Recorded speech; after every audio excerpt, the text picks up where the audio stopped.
Welcome back to Crossbeats Production. You're here with Nate28, and I just wanted to share a quick tip with how to use, I guess you can use this on a number of different effects. On how you want to use the effects and all that sort of stuff is up to you, but there's a plugin that I like to use called The Finger, which is made by Native Instruments, and it looks like this. So if you're familiar with this, basically it's an effect plugin that can pretty much loop your audio. It does all sorts of tempo flip and all that sort of stuff to your audio if you want to use that. There's other plugins such as, I think, Stutter Edit by Izotope, and there's probably a couple other ones that are made out there. I'm not too sure of them, but this is the one that I like to use. So pretty much the same scenario would apply if you're using Stutter Edit or this program, The Finger, or anything else that's probably similar to the way that this one works. So basically I just wanted to show you how you actually set it up and get it to start working within your DAW, which would be in this case Studio One 3. So there's a couple of ways that you kind of got to do things first. So first off, I'll show you what I did. So this is the choir that I set it up on. So the audio, I'll just play that out so you can hear it.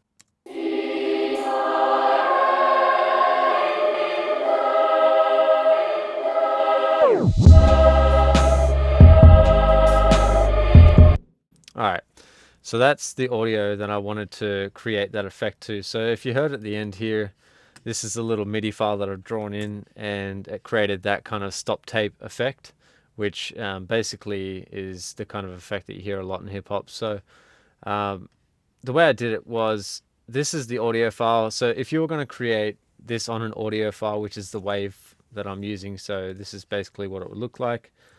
This is pretty much the file that I'm using it on. So basically if you're using it on that type of thing, then you just insert it on your inserts here. So you get your plugin, go to whatever plugin that you're going to use, if it's set up to be that way. Actually, I'll just get that off there because it's not. So what I did here, I inserted from Native Instruments, I went into my effects. So you go in here and you go down to Reactor, wherever the heck it is right now. I can't see it. Must be blind. There it is. All right, finally. So insert it. So you go into here, you go to across from factory into player and click on the finger. So there's a couple of different things. There's the mouth, which would look like that, or you'd have the finger, which would look like this. So that's how you'd have the plugin, right? So this is the initial setup.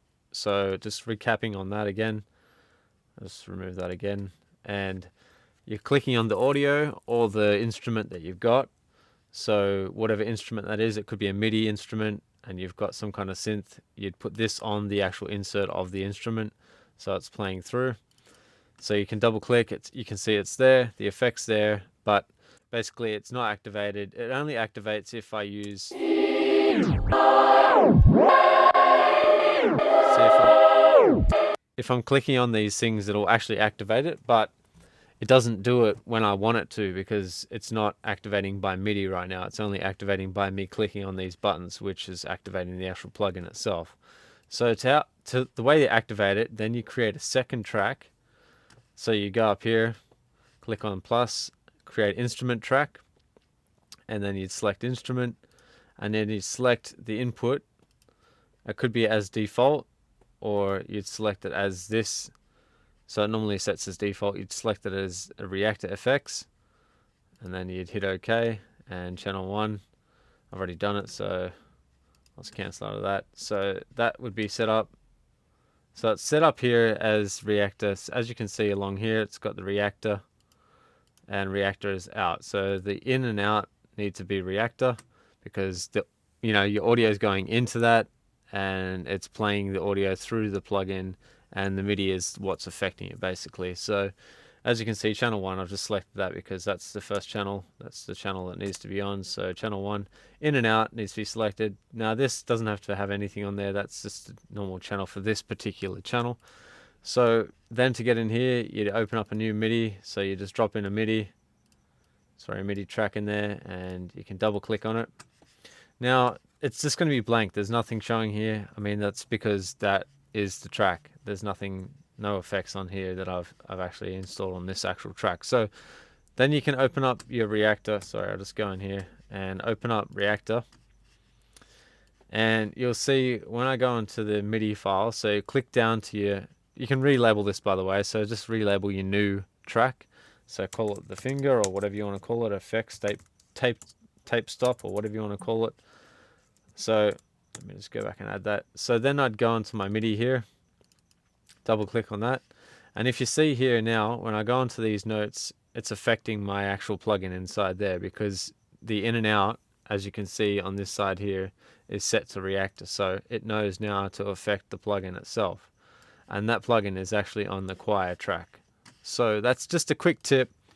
If you want to get that tape stop effect, or if you want to get any kind of effect on your track, and you want to play it through like reactor or sorry the finger or like stutter edit or whatever it might be, that's the way you can do it. So I'll just play it and I'll show you what I'm talking about. So if I just play this track now,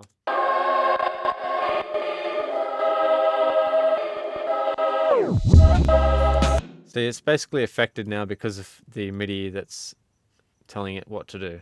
So pretty much on that effect, as you can hear now.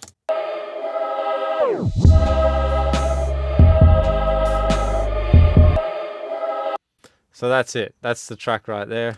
And that's just wanted to show you how I do it.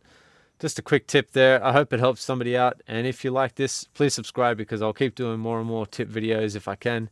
And peace.